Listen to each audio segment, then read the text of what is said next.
our leaders from Delhi, so I'll speak in English. Here we are joined by Ghulam Ahmed Mir Ji, our AICC General Secretary and in charge of West Bengal, our PCC President Sri Shubhankar Sharkar. We are also joined by Sri VP Singh Ji, who is in charge of our war room, our WBPCC General Secretary Sri Ashutosh Chattopadhyay, and we are also joined by my colleague in the media department, Sri Shumon Rai Chaudhary, who is the convener of the media department. Now I'll request for... So I will request our PCC President, Honorable Sri Shubhankar Sharkar, to address the press now. Thank you.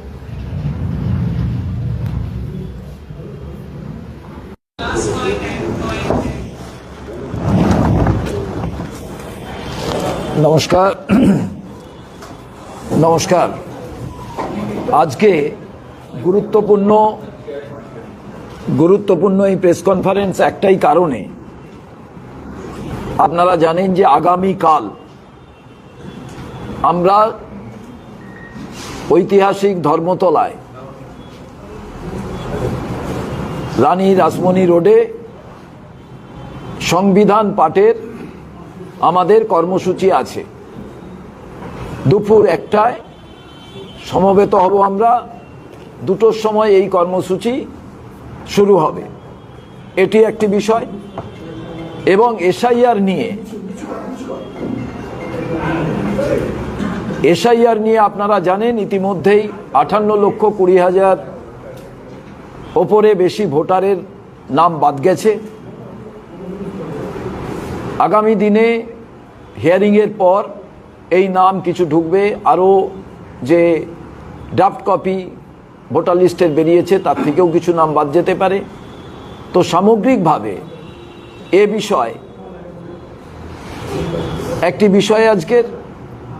তার সঙ্গে আছে national Herald মামলায় আপনারা জানেন যে ইডির অবৈধভাবে যে মিথ্যে চার্জশিট তৈরি করেছিল তা মহামান্য আদালত খারিজ করে দিয়েছে। এবং মনরেগার নাম পরিবর্তন মোহনদাস করমচাঁদ গান্ধীকে দূরে সরিয়ে দেওয়া, এ বিষয়েও এই 4টি বিষয় আলোকপাত করবেন আমাদের সর্বভারতীয় কংগ্রেস কমিটির সাধারণ সম্পাদক, এই রাজ্যের অবজারভার গোলাম আহমেদ মীর সাহেব। এবং এখানে উপস্থিত আছেন ওয়ার রুমের চেয়ারম্যান বিপি সিংজি, যিনি আমাদের রাজ্যের আগে অবজারভার ছিলেন এবং এআইসিসি সেক্রেটারি। আমার colleague general secretary Ashutosh Chattopadhyay আছেন, মিডিয়া ডিপার্টমেন্টের চেয়ারম্যান মিতা চক্রবর্তী আছেন, মিডিয়া ডিপার্টমেন্টের কনভেনার সুমন রায়চৌধুরী আছে, এবং অজিতেশ পান্ডে মিডিয়া ডিপার্টমেন্টের কোঅর্ডিনেটর এখানে উপস্থিত আছে, ভাই জুনেদও আছে।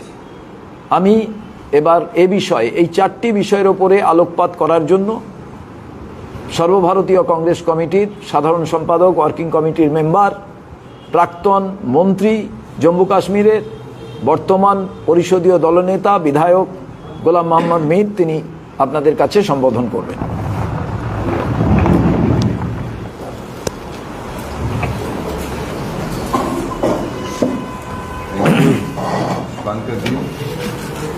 और थैंक यू ज़्यादा बोलना मीडिया पर्सन। जैसे अध्यक्ष जी ने आपको बता दिया कि सबसे महत्वपूर्ण वेस्ट बंगाल प्रदेश कांग्रेस कमेटी की तरफ से कल 20 दिसंबर को जो कलकत्ता में संविधान को लेकर के एक सर्वधर्म सभा हो रही है, ये बहुत ही इम्पोर्टेंट है। जिस तरह का देश में वातावरण और पार्लियामेंट के अंदर भी आपने ह्यू एंड क्राई सुना कई विषयों को लेकर, और यहाँ वेस्ट बंगाल में भी आने वाले चुनाव को देखकर अलग अलग पार्टियां एक एक टुकड़ी लेकर अपना वोट बटोरना चाहती है। इन सारी चीज़ों के पस मंज़र में प्रदेश कांग्रेस कमेटी ने यहाँ पर जो हमारी विरासत है, जो हमारी आइडियालजी है, जो कांग्रेस पार्टी की बुनियाद है, और उसके मुताबिक एक नई दिशा यहाँ इस वातावरण को ठीक करने के लिए, देश में एक सिग्नल देने के लिए, जो हमारे कॉन्स्टिट्यूशन पर अलग अलग तरीके से अटैक्स किए जा रहे हैं, बल्कि एक कोशिश तो की गई थी कि 2024 के चुनाव में रूलिंग पार्टी ने देश को आह्वान किया था कि हमें 400 सीटें चाहिए। तो वो 400 सीटें हासिल करने के पीछे शायद मकसद यही था कि कैसे भी हमारे पूर्वजों का, हमारे फोर फादर्स का जो दिया हुआ कॉन्स्टिट्यूशन, जो पूरे दुनिया में माना जाता है, जिसकी तारीफें होती है, और इतना डिटेल कॉन्स्टिट्यूशन जो इंडिया को मिला है, उसको बदलने के खातिर वो बड़ा मैंडेट मांगने की कोशिश की गई। मगर हम शुक्रिया करते हैं देश के वोटर्स को, जिन्होंने इस सिग्नल को, और शुक्रिया करते हैं कांग्रेस पार्टी और राहुल गांधी जी को, जिनने 2024 के इस जनरल चुनाव में जब ये फीलिंग्स आ गई कि ये 400 सीटें क्यों मांग रहे हैं, स्पेशली 400, तो उसके पीछे उनने जब डिकोड किया भाजपा और आरएसएस के लोगों ने, ये 400 सीटें हम इसलिए मांग रहे हैं कि हम अगर 400 सीटें आएंगी तो हम संविधान को बदलना चाहते हैं। तो वो फीलिंग लेकर राहुल गांधी जी ने पूरे देश में कैंपेन चलाई कि कॉन्स्टिट्यूशन बदलने का मतलब हमारे जो कॉन्स्टिट्यूशनल गारंटीज़ है, हमारे पसमानदा लोगों को, गरीब लोगों को, शेड्यूल कास्ट लोगों को, शेड्यूल ट्राइब लोगों को, अदर बैकवर्ड क्लासेस को, वो भाजपा वो गारंटीज, वो प्रोटेक्शंस ख़त्म करना चाहते हैं। और देश ने समझा और देश ने रिजल्ट दिया कि 400 तो दूर की बात है, 330 भी नहीं दिए, 240 पर लाकर खड़ा कर दिया। और उसके बाद ये एंगर बीजेपी के मन में कि हम वो काम नहीं कर पाए और कॉन्स्टिट्यूशन को बदलने के लिए हमें संख्या नहीं मिली, इसलिए वो अलग अलग इंग्रेडिएंट करके आप देख रहे हैं एक एक कदम जो वो उठा रहे हैं, वो कॉन्स्टिट्यूशन को ही छेड़छाड़, कॉन्स्टिट्यूशन के निर्माताओं को ही टारगेट करके वो अपना अमल आगे बढ़ा रहे हैं। तो इसलिए उस कॉन्टेक्स्ट में वेस्ट बंगाल कांग्रेस ने एक अच्छा लीड लिया है कि पूरे वेस्ट बंगाल के लिए नहीं बल्कि पूरे देश के लिए एक नई दिशा देने के लिए कि जो एक्चुअल मकसद हमारे कॉन्स्टिट्यूशन ने दिया है, जिसमें सबको, हिंदू, मुस्लिम, सिख, ईसाई, बौद्ध, हर सोच के लोगों के लिए कॉन्स्टिट्यूशन ने एक अपना प्रोटेक्शन भी दिया है और उनको अपना एक तहफ़्फ़ुज़ भी दिया है और हर तरीके का रहने का, सहने का सब उसमें दिया है, जिस पर आज ये अटैक्स हो रहे हैं। तो वो एक सिंबॉलिक कल प्रदेश कांग्रेस कमेटी की तरफ से यहाँ कलकत्ता में होगा। हम डेफिनेटली चाहेंगे कि वो एक अच्छा वातावरण, एक अच्छा इम्पैक्ट, बंगाल एजुकेटेड लोगों का माना जाता है, इसकी हिस्ट्री रिच है, तो यहाँ जो हमारे कॉन्स्टिट्यूशन निर्माता है, फ्रीडम फाइटर्स हैं, वो सबसे ज़्यादा यहाँ से रहे हैं। तो इसलिए इस सरजमीन से एक पॉजिटिव मैसेज पूरे देश के लिए जाए, ये हमें उम्मीद है कल के उस इवेंट को लेकर। इसी तरह से दूसरा जो एक्सरसाइज यहाँ पर चल रहा है SIR नाम से, और उसका ड्राफ्ट रोल जो बाहर आया है, जिसमें 58,20,000 के आसपास वोटर ड्रॉप फिलहाल दिखाए गए, और उस 58,20,000 वोटरों को जो डिवीजन किया गया, तो उसमें सबसे बड़ा हिस्सा जो इसमें ड्राफ्ट लिस्ट में है वो है डिसीज लोग, जो डेथ्स उसमें बताए गए। उसके बाद जो माइग्रेंट उसमें दिखाए, जो अपनी जगह से छोड़ करके कहीं और बस गए। और फिर तीसरा कोई अदर्स में उसमें जो फिगर लिखा है जो आपके पास है, और हम प्रेस नोट में भी दे रहे हैं आपको। तो इसमें एक बड़ा सवाल खड़ा होता है, जब हम कल तक इलेक्शन कमीशन की नाकामी पर सवाल खड़ा करते थे, आप लोगों के मन में और देश में और भी बहुत सारे लोग हैं जो कह रहे थे कि कांग्रेस क्या कर रही है, ये खाली इलेक्शन कमीशन पर सवाल खड़ा कर रही है। तो यहाँ तो इलेक्शन कमीशन ने खुद अपनी नाकामी का सबूत खुद पेश किया। जिस इलेक्शन कमीशन की जिम्मेदारी है साल में 2 बार इलेक्टोरल रिवीजन होते हैं, जो रूटीन वर्क है, चाहे किसी स्टेट में इलेक्शन हो या ना हो, पार्लियामेंट का इलेक्शन हो या ना हो, असेंबली का हो या ना हो, पंचायत का हो या ना हो, लोकल बॉडीज का हो या ना हो, साल में 2 बार हर इलेक्टोरल लिस्ट का रिवीजन होता है, जो BLO और इलेक्शन डिपार्टमेंट करता है।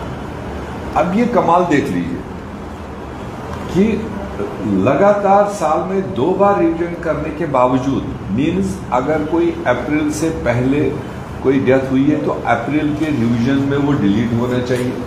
ये इनहेरिटेड ड्यूटी है BLOs की और इलेक्शन डिपार्टमेंट। अगर मई से लेकर अक्टूबर तक कोई डेथ हुआ है वोटर, तो उसको अक्टूबर के रिवीजन में उसको मेंशन करना है कि ही इज नो मोर। इतने सालों से साल में 2-2 बार रिवीजन के बावजूद आज जो इलेक्शन कमीशन वेस्ट बंगाल का दिखा रहा है कि करीब 22 लाख वोट, जो उसमें दिखा रहा है शायद 22 लाख के आसपास, 24 लाख दिखा रहा है डिसीज, एक बड़ा चंक। ये अपने आप में सवाल खड़ा करता है कि अगर इस SIR को नहीं करते तो इसका मतलब ये 22 लाख वोट तो एग्जिस्ट कर रहे थे। अगर कर रहे हैं तो ये किसकी फेलियर है? ये ना तो कांग्रेस पार्टी का फेलियर है, ना ही किसी वेस्ट बंगाल के आम साधारण शहरी का कोई फेलियर है। ये फेलियर अगर है ये इलेक्शन कमीशन का है।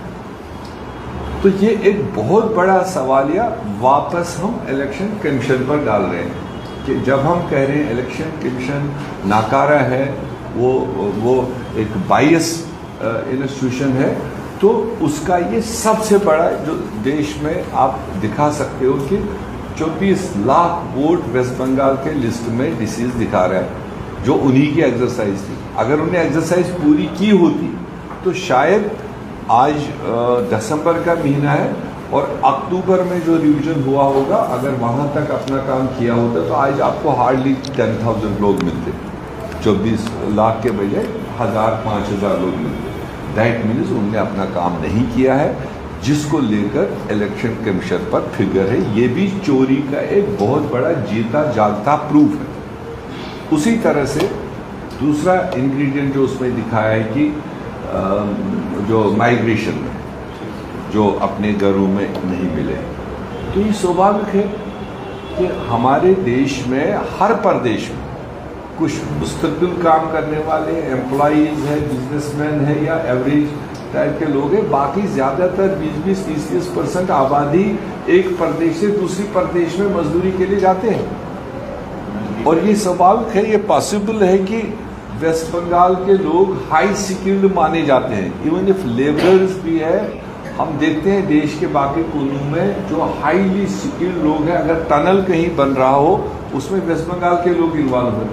अगर कोई हाई टाइप कोई हाईटेक कोई ब्रिज बनना हो तो उसमें वेस्ट बंगाल के लोग, अगर कोई हैवी मशीनरी कहीं यूज़ होनी हो उसमें वेस्ट बंगाल के लोग हैं। तो जब भगवान ने इनको अक्ल दी है, सोच दिया है, स्किल दिया है, तो ये तो देश में पूरे फैले हुए। अब हमने जो सवाल खड़ा किया था कि SIR के खिलाफ कोई नहीं है, SIR पहले भी होता है, मगर जिस तरह से हाश फाश में और एक लिमिटेड टाइम दे दिया है जनता को अपने आप को प्रूव करने के लिए, आप प्रूव करो, पहले आप सिटीजन ऑफ इंडिया हो और फिर आप वोटर हो। पहले क्या होता था, ये इलेक्शन कमीशन की ड्यूटी होती थी, पॉलिटिकल पार्टीज की ड्यूटी होती थी to make aware to the people and make them to become the voter. But आज इलेक्शन कमीशन ने ये सारा बोझ उठा करके आम वोटर पर छोड़ दिया। ये दोनों जिम्मेदारियां तुम्हारी है, तुम प्रूव करो तुम सिटीजन हो, तुम प्रूव करो तुम वोटर हो।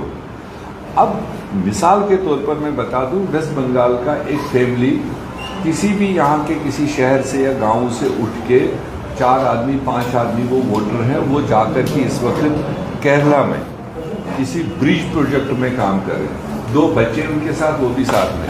अब आपने इतना लिमिटेड टाइम दिया उनको कि अगर उनको आना भी है वापस अपने गांव में अपने आप को रजिस्टर करने के लिए, तो उस परिवार को कम से कम 1 से 1.5 लाख रुपए का खर्चा लगेगा कि वो उस टाइम के अंदर यहाँ आ जाए और अपने आप को शो करे, अपना फार्म बने। तो कौन सी पॉलिटिकल पार्टी या कौन सा इलेक्शन कमीशन उसको वो पैसा देगा मजदूर आदमी को? तो इसलिए बहुत सारे परिवार हैं जिन्होंने प्रेफर किया नॉट टू कम, हम जाएंगे नहीं, क्योंकि कौन मुझे ये 1-1.5 लाख रुपए का खर्चा देगा और फिर मेरा काम यहाँ जाया होगा। इस तरह के बहुत सारे परिवार हैं कि जो इसमें अब जोड़ खाएंगे। हमारा इसमें कहने का मतलब है कि अगर टाइम सेक्शन दिया होता और जितनी फिगर ये आज भी दिखा रहे हैं, अब अगर रिवीजन जो होगा, जो लोगों को अब अप्लाई करना है, जिनको अपनी सर्टिफिकेट देनी है, तो डेफिनेटली अगर ये डेट्स को छोड़ के आप देखेंगे तो बाकी ये आज के दिन पर भी कोई 30 लाख का फिगर है। और उस 30 लाख में अगर लोग अब वापस अपना प्रूफ देंगे कि हम जिंदा हैं और हम वापस सर्टिफिकेट दे रहे हैं, तो ये 30 लाख का फिगर वापस 15 लाख 5 लाख पर आ सकता है। मगर जो हवा बनाई गई थी भाजपा द्वारा कि वेस्ट बंगाल में जबरदस्त करोड़ों की तादाद में घुसपैठियां, एक वर्ड वो यूज करते आए हैं लगातार चुनाव में, झारखंड में किया, बिहार में किया और अब बंगाल में कर रहे हैं। तो मुझे ये बताइए, ये 58 लाख में ये 22 लाख निकाल के बाकी लोगों में कितना उन्होंने अभी तक घुसपैठियां बताया?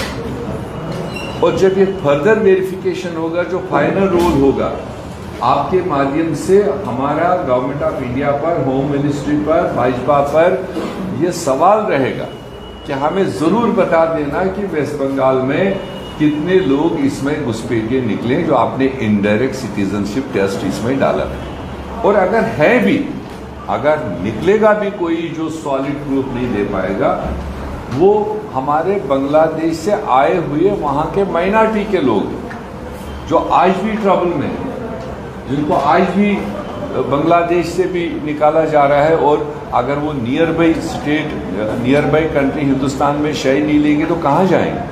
ह्यूमैनिटी भी कोई चीज़ है, तो उनको फैसिलिटेट करने के लिए, जबकि उसमें जो वेल ऑफ है वो MP भी बने हैं, वो MLA भी बने हैं, वो बड़े बड़े ओहदों पर है, मगर अगर ये चोट पड़ेगा ज़्यादा तो उन पर पड़ेगा। तो लिहाजा ये एक्सरसाइज को लेकर कई सारे सवाल हैं जो डेथ दिखाए, अभी भी इनपुट्स आ रहे हैं। बहुत सारे लोगों को जिनको डिसीज दिखाया है वो रिपोर्ट कर रहे हैं, हमको रिपोर्ट कर रहे हैं, हम कोर्ट को रिपोर्ट कर रहे हैं। ये देखिए कितने लोग हैं जो जिंदा है, जिनको इलेक्शन कमीशन आज भी डिसीज में दिखा रहे हैं। तो इसलिए हमारी फाइनल यही डिमांड रहेगी, पहले भी हमने की, प्रदेश कांग्रेस कमेटी ने यही रिक्वेस्ट किया था कि इसको थोड़ा टाइम एक्सटेंशन कर लीजिए ताकि हर आदमी ये फैसिलिटेट कर सके और अपना वोटर को दर्ज कर सके। आज भी हम यही कहेंगे, अभी भी इलेक्शन कमीशन के हाथ में है, सफिशिएंट टाइम वोटर को दिया जाए, गरीब गुरबा लोगों को दिया जाए, और जो इसमें ये सारी फॉर्मेलिटीज लगी इसको ईज आउट करे। बहुत लोग हैं जिनका जद अजदाद, जो दादे परदादे कभी स्कूल गए नहीं होंगे, तो जब स्कूल नहीं गए होंगे तो उनका वो सर्टिफिकेट कहाँ से लाएंगे, वो 10th की सर्टिफिकेट कहाँ से लाएंगे, बर्थ सर्टिफिकेट कहाँ से लाएंगे। हमारा सुझाव होगा अभी भी इलेक्शन कमीशन को, ये जितनी चीज़ें आपने मांगी हैं इसमें अगर आप एक चीज़ और ऐड कर सकते हो, वो है हर गांव शहर में ये होता है, पंच होता है, सरपंच होता है या नंबरदार चौकीदार होता है। तो अगर उनको इसमें ऐड करें कि वो अपनी सर्टिफिकेट देकर एक वोटर को फैसिलिटेट करें, वो अपना प्रूफ दे सके, मुझे लगता है वो ज़्यादा वायबल होगा। क्योंकि 50-50, 60 साल कौन कहाँ रहता है, वो 5 सरपंच और ये जो नंबरदार चौकीदार वो दे सकते हैं instead of any government institution. जिसके पास राशन कार्ड ही नहीं होगा यहाँ पर, जिसके पास बिजली कनेक्शन ही नहीं होगा, जिसके पास सर्टिफिकेट ही नहीं होगा, वो हम उसमें चाहते हैं कि उसमें वो ऐड करे और थोड़ा टाइम एक्सटेंड करे। और जो लोग इसमें मारे गए, चाहे वो BLOs हैं या चाहे आम वोटर है शौक में, और उनकी जिम्मेदारी इलेक्शन कमीशन को लेना चाहिए, उनको कंपनसेट करना चाहिए, गवर्नमेंट ऑफ इंडिया को लेना चाहिए। वो मकरू नहीं डिक्लेयर होने चाहिए। आखिरकार वो स्ट्रेस की वजह से, वो आपकी इतनी हैवी लोडिंग की वजह से जो बेचारे नहीं एफर्ट कर पाए, जो 39 या 49 डेथ्स यहाँ पर हुई है, उसकी जिम्मेदारी इलेक्शन कमीशन को लेनी चाहिए और गवर्नमेंट ऑफ इंडिया को उनके परिवारों को कंपनसेट करना चाहिए जिस मूवमेंट में जान गंवाया। इसी तरह से मनरेगा का एक हमारा इशू है जिसका जिक्र शुभांकर जी ने किया है।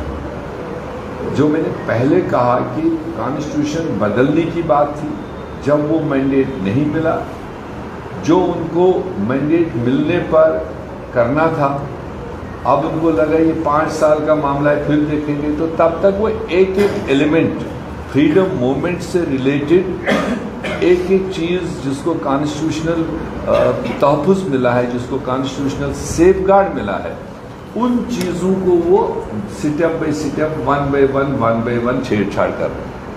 और वर्ष से वर्ष इस मनरेगा के जरिए कितना मतलब उनके ये भाजपा RSS के मन में कितना एक वो है कि महात्मा गांधी के नाम तक को अब तस्लीम करने के लिए तैयार है। जो फादर ऑफ द नेशन माना जाता है, डिक्लेयर्ड है, पूरा दुनिया मानता है, उस फादर ऑफ द नेशन का नाम काटने पर भी, नाम काट के उन्होंने अपने डिजाइन को पेश किया। नंबर 1 वो इस मनरेगा को।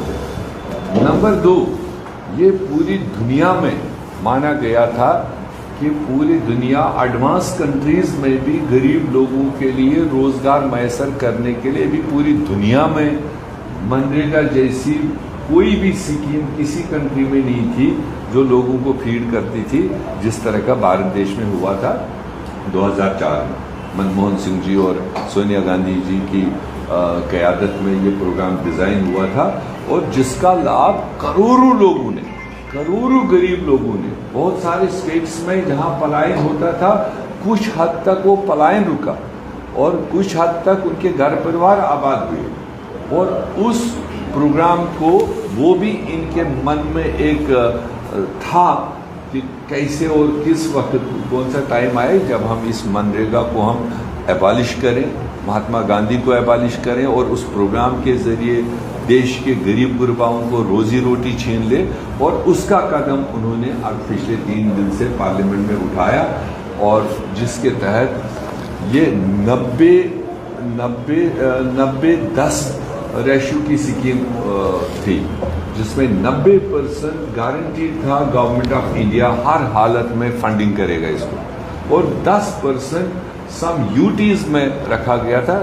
गरीब स्टेटों में तो 100% फंडिंग गवर्नमेंट ऑफ इंडिया की होती थी और उसको काट करके अब एवरेज 60-40 करके और वो 60-40 करके जो 40% मान लीजिए 10,000 करोड़ बंगाल में खर्च होना था और अब 4,000 करोड़ बंगाल सरकार को देना होगा, 6,000 करोड़ सेंट्रल गवर्नमेंट देगा।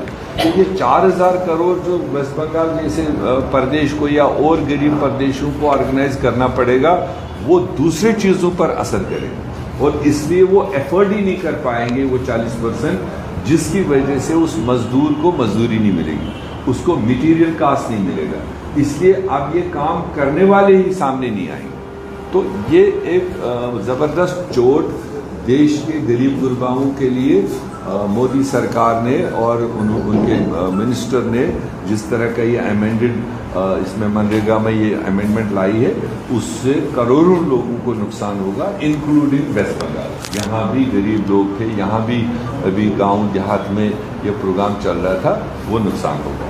तो और चौथा चीज जो हमने आज के इसमें 24 तारीख में राजभवन प्रदर्शन है मनरेगा लेकर। हाँ नहीं, अभी चौथा जो हमारा चीज रहा है नेशनल हेराल्ड। नेशनल हेराल्ड, जो आज की इस प्रेस वार्ता में जरूरी आपसे बात करनी है। जैसे मैंने फिर कहा कि जो भी फ्रीडम मूवमेंट में कंट्रीब्यूशन थी, जिनका एक अपना रोल रहा है, चाहे फ्रीडम फाइटर्स हैं या फ्रीडम फाइटिंग को सपोर्ट करने वाला जो मात्र एक देश का अकेला पेपर नेशनल हेराल्ड, जिसने उस वक्त देश को यूनाइट करने में, एक मैसेजिंग देने में एक अहम भूमिका की, और ताकि हम अंग्रेज़ों को भगा सकें और देश को आज़ाद कर सकें, वो अकेला और वाहिद पेपर है दैट इज नेशनल हेराल्ड, जिसने अपना रोल प्ले किया है। और उसके बाद से इन लोगों को ये परेशानी है कि ये सारे जो प्रूफ्स है, जो उस फ्रीडम मूवमेंट में योगदान करने वाले, चाहे वो व्यक्ति हैं, चाहे वो लीडर है, चाहे वो पंडित जवाहरलाल नेहरू है, चाहे महात्मा गांधी जी हैं, चाहे सुभाष चंद्र बोस हैं, चाहे रविंद्रनाथ टैगोर हैं, और अलग अलग इंस्टीट्यूशन को वो अलग अलग तरीके से टारगेट करके इनको डिमीन करने की कोशिश कर रहे हैं। उसी तरह से नेशनल हेराल्ड को टारगेट करने के लिए और गांधी परिवार को टारगेट पिछले 11-12 साल से, और उस बारे में जितनी स्टोरीज आपके पास हैं वो हैं। और आपने अभी 4 दिन पहले देखा कि जिस तरह से ईडी मतलब एक लोकल ट्रायल जज के पास गए हैं, तो जज ने कहा कि आपका जो मटेरियल ऑन रिकॉर्ड है, this is not even to take cognizance of, इसको तो दूर से देखने के लायक भी नहीं है, तो केस तो दूर की बात है। और 11 साल से इसी आड़ में किस तरह से 80 घंटे सोनिया गांधी जी को, राहुल गांधी जी को, खड़गे जी को, अदर लीडर्स को 80 घंटे इंट्रोगेशन करवाया, और बिना एफआईआर ही लाज नहीं हुआ। ये सिर्फ प्रेशर पॉलिटिक्स और वेंडाटा पॉलिटिक्स के तहत में सिर्फ देश के नजरों के सामने कांग्रेस को बदनाम करने के लिए, और खासकर नेहरू गांधी परिवार को बदनाम करने की 11 साल की साजिश, जिस पर अभी रिसेंटली 4 दिन पहले कोर्ट ने एक टिप्पणी की।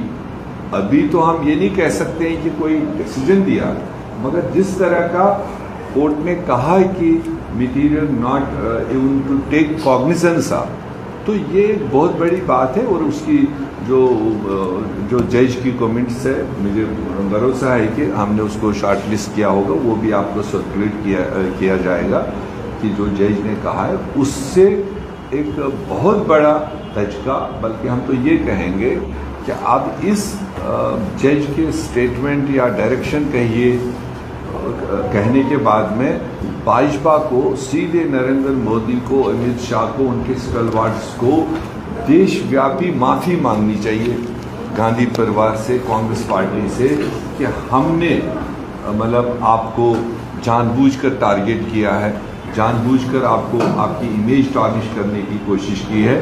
और जिस तरह का स्टेटमेंट जज का आया है उसको देखकर हम माफ़ी मांगते हैं। हम तो ज़रूर चाहेंगे, आज देश भर में चारों तरफ यही आवाज़ है कि उनको माफ़ी मांगनी चाहिए, और जो इमेज डैमेज करने की कोशिश की, हालांकि ये हिम्मत है हमारे नेता राहुल गांधी जी की, उसको पता है देश में उनने अलग अलग जगह पर दुनिया भर के केसेस करवाए, मगर वो औलाद का आदमी है, वो जानता है कि इनकी साजिशें क्या हो सकती है, वो जानता है कि इनकी पॉलिसीज़ क्या है, वो किसी भी तरीके से भी डगमगाने वाले नहीं, ना कांग्रेस पार्टी झुकने वाली है, और उसको हम डट के ऑन ग्राउंड लड़ते आए हैं, और आगे भी उन चीज़ों के बारे में इनके साथ लड़ते रहेंगे। ये हमारा इसमें नेशनल हेराल्ड का मामला था। हाँ, 24 को क्या है? 24 को हमारा राजभवन घेराव मनरेगा लेके। अच्छा, हाँ, उसी सिलसिले में चूंकि देश भर में सारी जगह वर्कर्स और आम जनता और पार्टी कारकुनों ने एहतजाज किया है कि ये तो सीधा नाइंसाफ़ी है पूरे देशवासियों के साथ में, तो वेस्ट बंगाल प्रदेश कांग्रेस कमेटी भी 24 दिसंबर को राजभवन घेराव की तैयारी कर रहे हैं ताकि उनके थ्रू हम गवर्नमेंट ऑफ इंडिया को मैसेज भेजें कि ये आपने गरीबों के खिलाफ वाला काम किया है, ये मजदूरों के खिलाफ वाला काम किया है, यही तो एक सहारा था। अगर कोविड में देखा जाए, अगर देश बचाया किसी चीज़ ने तो इसी मनरेगा ने बचाया। जब सारे रास्ते बंद, जब सारे जरिए आमदनी बंद, जब लोगों की रोटी रोजी तक बंद हुई थी, और कांग्रेस पार्टी के ये 2 प्रोग्राम थे, फूड सिक्योरिटी एक्ट और ये मनरेगा।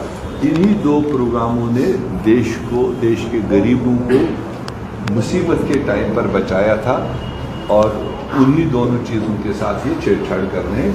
ये कांग्रेस पार्टी तस्लीम नहीं करती है। इसका जंग हम जारी रखेंगे, और जब मौका आएगा हम भरोसा भी दिलाएंगे अपने मजदूरों को।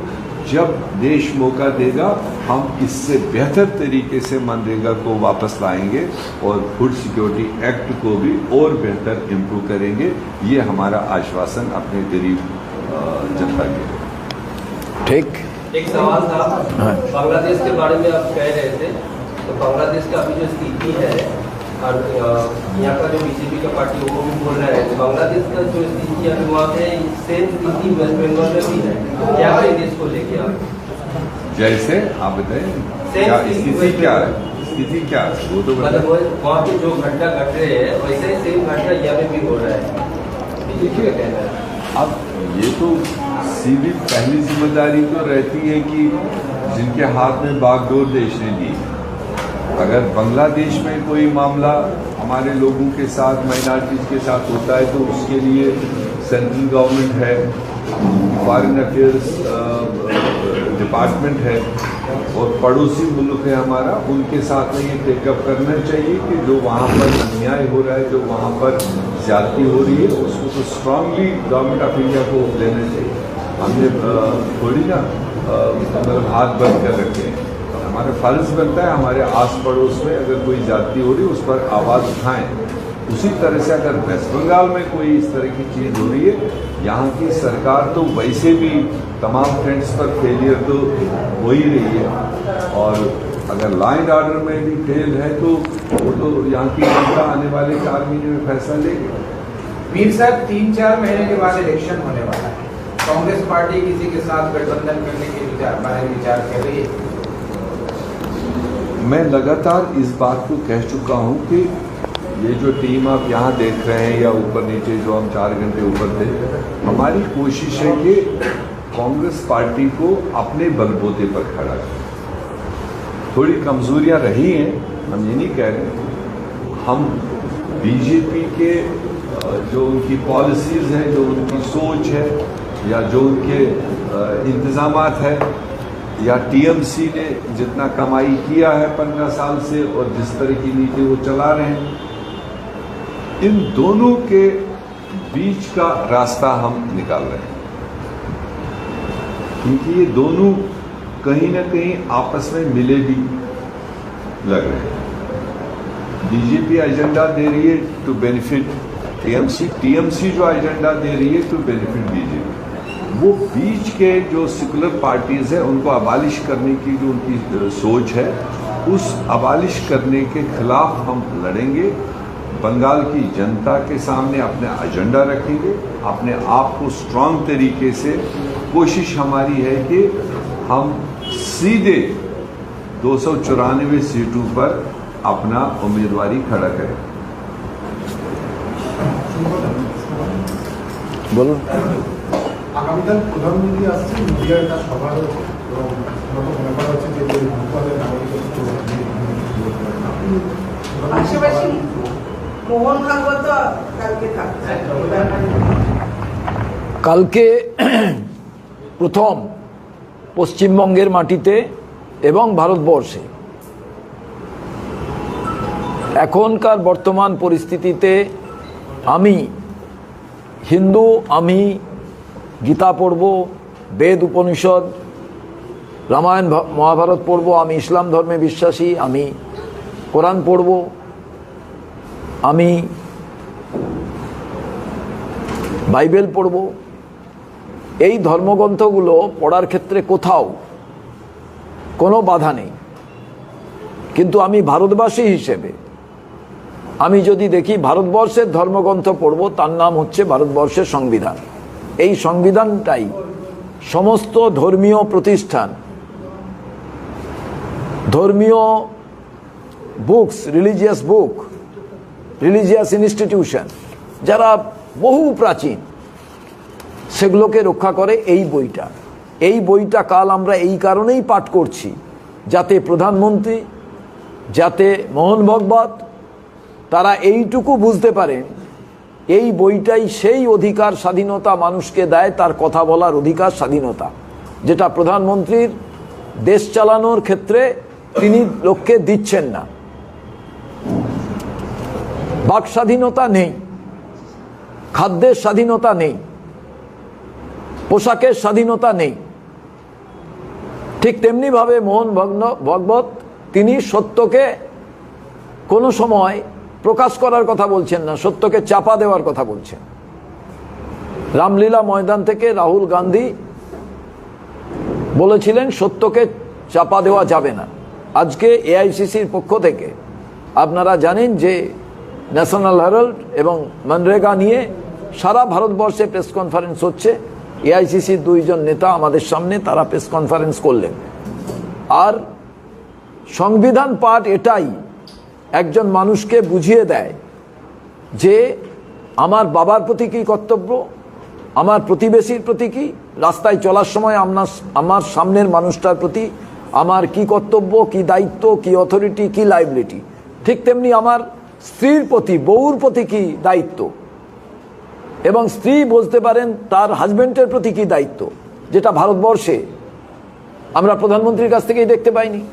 তাই আমরা 2024-এ আম্বেদকরের জন্মদিনের দিন প্রদেশ কংগ্রেস ডিমান্ড করেছে যে ক্লাস 5 থেকে কম্পালসারি সাবজেক্ট হিসেবে, আবশ্যিক সাবজেক্ট হিসেবে সংবিধানকে পড়াতে হবে, যাতে ডিউটি, রেসপন্সিবিলিটি, লাইবিলিটি, অথরিটি একটা বাচ্চা ছোটবেলা থেকে বুঝতে পারে। তাহলে এই গ্রস মিস্টেক, যেটা স্বরাষ্ট্রমন্ত্রী পার্লামেন্টের ভেতরে যে আনপার্লামেন্টারি কথা বলছেন, গালি, যেগুলো আমরা গালি দিই, এগুলো আর ঘটবে না।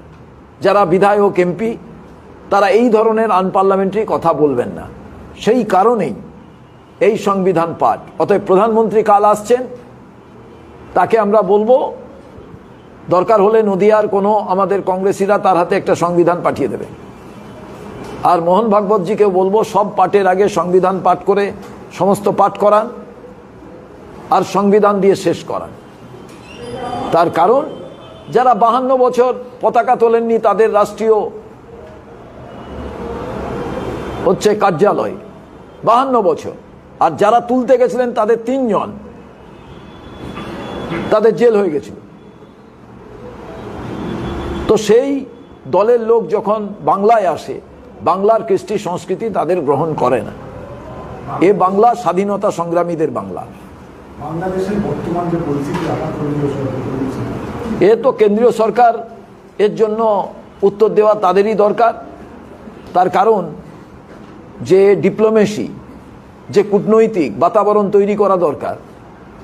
কংগ্রেস থাকলে ভারতবর্ষের প্রতিবেশী যে জায়গাগুলো, প্রতিবেশী যে রাষ্ট্র, তারা ঠিক ভালো থাকে। আরে প্রতিবেশী রাষ্ট্র তো আর ফুলের টব নয় যে যখন ইচ্ছে জানলার এ প্রান্ত থেকে অন্য প্রান্তে সরিয়ে দিলাম, সোফা কাম বেড নয়। প্রতিবেশী রাষ্ট্র ওখানেই থাকবে, জিওগ্রাফিক্যালি তাদের ট্রান্সফার আপনি করতে পারবেন না, সম্পর্ক ভালো করতে হবে। এবং বিজেপি কোনোভাবেই করবে না যতক্ষণ না 2026 পর্যন্ত পশ্চিমবঙ্গের ভোট না শেষ হচ্ছে। তার কারণ সংকীর্ণ ধর্মীয় মেরুকরণ করতে চান। এখানে মুসলমানরা যদি আক্রান্ত হয়, বাংলাদেশে হিন্দুরা আক্রান্ত হলে কংগ্রেসই প্রথম পশ্চিম বাংলায়, বাংলাদেশ হাই কমিশনার পর্যন্ত যে আমাদের বাক্সার কাছে আছে, সেখান পর্যন্ত আমরাই মিছিল করে গেছিলাম, অন্যরা কেউ যায়নি। আমরা বলেছিলাম যে যারা হচ্ছে মাইনরিটিটার কোনো ব্যাখ্যা হয় না। তার কারণ মুসলমান যেখানে মাইনরিটি, আবার মুসলমান এরিয়ায় হিন্দু সেখানে মাইনরিটি। অতএব মাইনরিটিদের দেখার দায়িত্ব নীতিগত প্রশ্নে মেজরিটিদের। এভাবেই মোহনদাস করমচাঁদ গান্ধী আর জওহরলাল নেহরু তাদের চিন্তা ছিল, এবং সেই কারণেই তো এই সংবিধান আম্বেদকরজি যার নেতৃত্ব দিয়েছিলেন। তার কারণ তিনি কংগ্রেসের সাপোর্টার ছিলেন না, কিন্তু কেঁদে ফেলেছিলেন যেদিন তাকে নেতৃত্ব দেওয়ার কথা বলেছিল কংগ্রেসের নেতৃত্ব, যে আপনি নেতৃত্ব দেবেন। সেই উদারতা কংগ্রেসের আছে বলে বহুত্ববাদের মধ্যে দিয়ে ইউনিয়ন অফ ইন্ডিয়া কনসেপ্ট এখনো আছে। এই বহুত্ববাদকে মনুবাদী চিন্তার মধ্যে দিয়ে যারা ভাগ করতে চান তারাই কাল বাংলায় আসছেন, স্বাগত।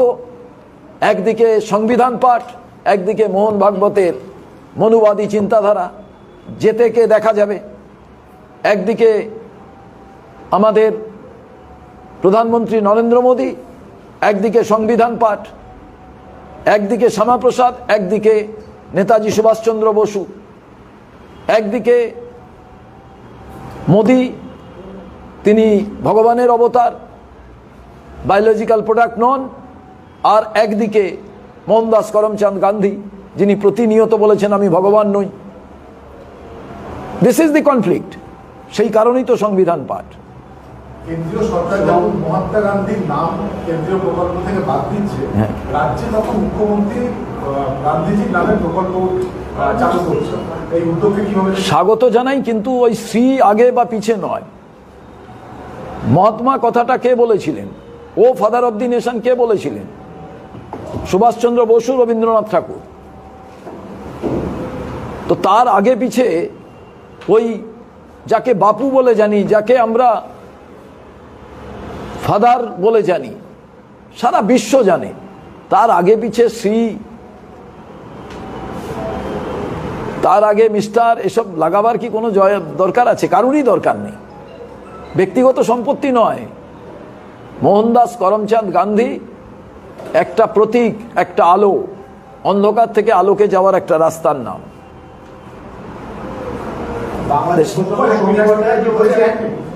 নির্বাচনী আধিকারিকের দপ্তরে কেন্দ্রীয় নিরাপত্তা রক্ষে মোতায়েন করা হয়েছে। এটা তো স্বাভাবিক। এতদিন দেননি কেন? কারণ উনি তো বিজেপি ছোট থেকে বড় নেতার পেছনে দেখবেন 10 জন করে সেন্ট্রাল ফোর্স, আর রাজ্যে ছোট থেকে বড় নেতার পেছনে দেখবেন স্টেট ফোর্স। আমি শুভঙ্কর সরকার, প্রদেশ সভাপতি, আমার কোনো পেছনে সামনে কোনো ফোর্স নেই। কেন বলুন তো? এ কি আতঙ্কবাদীর জায়গা নাকি? কাশ্মীরের কেউ হলে তার পেছনে থাকতে পারে, কারণ প্রত্যেক দিন RDX ডিনামাইটের লড়াই। গান্ধী পরিবারের কেউ তার পেছনে থাকতে পারে, মীর সাহেবের পেছনে আছে। কিন্তু আপনি আমাকে বলুন কি জন্য দরকার? কারণ জ্ঞানেশ কুমার হচ্ছে বিজেপির অলিখিত সভাপতি। কেন্দ্রীয় সভাপতির নাম নাড্ডা নয়, ওই বিহার থেকে যাকে করেছে সে নয়। আজকে বিজেপির নেতার নাম, বিজেপি নেতাদের জিজ্ঞেস করুন, তারা এখন মোদী সাহেবকে কিংবা তারা অমিত শাহকে গুরুত্ব দেন না, তারা জ্ঞানেশ কুমারকে বেশি গুরুত্ব দেয়। কিন্তু জ্ঞানেশ কুমারকে তাড়া করে বেড়াবে কে বলুন তো? এই কালকে যে সংবিধান পাঠ করছি সেই সংবিধান তাকে কিন্তু কোথাও বাঁচতে দেবে না। তার কারণ ভারতবর্ষের সংবিধান অন্যায় একবার করে ফেললে সেটা কিন্তু চাপা থাকে না, সংবিধান তার পেছনে দৌড়ে।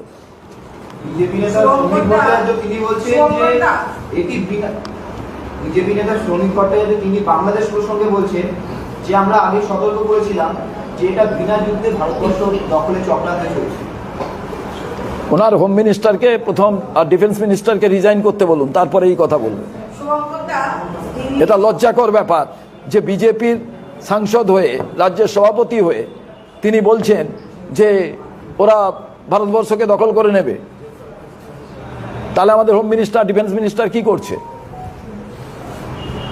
হ্যাঁ, দিল্লি সহ বেশ কয়েকটি শহরে দূষণ খুব ভয়ঙ্কর মাত্রা ধারণ করেছে। তো রাহুল গান্ধীকে কথা দিয়েছিলেন সেন্ট্রাল গভর্নমেন্ট যে এটা নিয়ে আলোচনা। আজ তো একজন হয়ে গেল পার্লামেন্টে, দূষণ নিয়ে কোনো আলোচনা হলো। আরে দূষণ নিয়ে আলোচনা কি করে করবে? তার কারণ নিকম্মা সরকার বলেছিল ডবল ইঞ্জিন সরকার হলে করতে পারবে। তার কারণ হচ্ছে আপনাকে জানতে হবে, কাবাব বানাচ্ছে না দিল্লিতে, কাবাবের ধোঁয়ায় তো দূষণ হয়ে যাচ্ছে, মাছের বাজার বন্ধ করে দিলে দূষণ বন্ধ হয়ে যাবে, মাটন চিকেন বন্ধ করে দিলে দূষণ বন্ধ হয়ে যাবে। আজব এক পাগল সরকার এসে উপস্থিত হয়েছে ভারতবর্ষে। শুভঙ্কর, এর আগেও আমরা দেখেছি বাংলাদেশে অশান্তির ঘটনা ঘটেছে, যখনই কোনো অশান্তির ঘটনা ঘটে তখনই ওপার বাংলার সঙ্গে এপার বাংলাকে তুলনা করা হয়। কিভাবে দেখছেন বিষয়টাকে? দেখুন, বাংলা একটা ভাষার জন্য একটা দেশ তৈরি হয়েছিল, আপনাকে ভাবতে হবে। এখন বিজেপি যে সরকারটা এসছে এ তো বাংলার ওপরেই অসন্তুষ্ট। রবীন্দ্রনাথের গান নিয়ে জেল খাটিয়ে দিচ্ছে, দেখতে পাচ্ছেন, রবীন্দ্রনাথের সমালোচনা করে দিচ্ছে, বঙ্কিম দাদা বলে বলছে। এখনই যদি বিজেপির আমি মোহন ভগবত দাদা বলি, দেখবেন আমার বাড়িতে পুলিশ চলে আসবে, সেন্ট্রাল ফোর্স চলে আসবে। এটা হচ্ছে অ্যারোগ্যান্ট একটি সরকার, ক্ষমতায় আছে। কিন্তু আপনাদের বলি, ডেমোক্রেসি এমন, যেটা কংগ্রেস তৈরি করেছে, এটা পাকিস্তান নয়। চক্রবৎ পরিবর্তনতে দুঃখা নিচ সুখা নিচ, এটাই হচ্ছে ইলেকটোরাল সিস্টেম। আজ না হলেও কাল সত্যকে দাবিয়ে রাখা যাবে না, যেটা রাহুল গান্ধী প্রত্যেক সময় বলছেন। আর ভয় দেখেও কাউকে দাবিয়ে রাখা যাবে না। শেষ প্রশ্ন আবার, কিছুদিন আগে বাবরি মসজিদে শিলান্যাস হয়েছে এবং আজকে দেখা যাচ্ছে যে বাবরি মসজিদের নামে টি শার্ট বিক্রি হচ্ছে, এই বিষয়টাকে আপনারা কিভাবে দেখছেন? এই জন্যই তো সংবিধান পাঠ করছি। সংবিধানে বলা আছে একজন নাগরিক তার যা ইচ্ছে তিনি বলতে পারেন, যেটা রাষ্ট্রের ক্ষতি হবে না। একজন নাগরিক তিনি তার মতো মত প্রকাশ করতে পারেন। আমরা তো চাই মত প্রকাশ করুন, তার মতো মানুষ কিনুন, তার মতো খাদ্য কিনুন, তার মতো খাদ্য খান, তার মতো তিনি ব্যাখ্যা করুন, তাকে যাতে কেউ না মারে। চিকেন প্যাটিস বিক্রি করতে গেলে কিংবা ভেজ প্যাটিস বিক্রি করতে গেলে যে তুই কেন ভেজ বিক্রি করছিস, তুই কেন চিকেন বিক্রি করছিস, তুই কেন সালোয়ার কামিজ পরেছিস।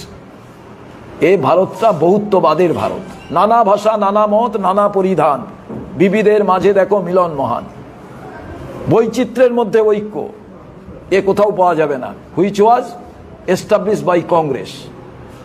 আর 1952 সালে এই নির্বাচন পদ্ধতির মধ্যে দিয়ে জওহরলাল নেহেরু ভারতবর্ষের মানুষকে দিয়ে গেছে, যেটা নিয়ে 2026-এ সংকীর্ণ রাজনীতির বাইপোলার রাজনীতি তৈরি করার চেষ্টা করছে। ওকে, থ্যাংক ইউ।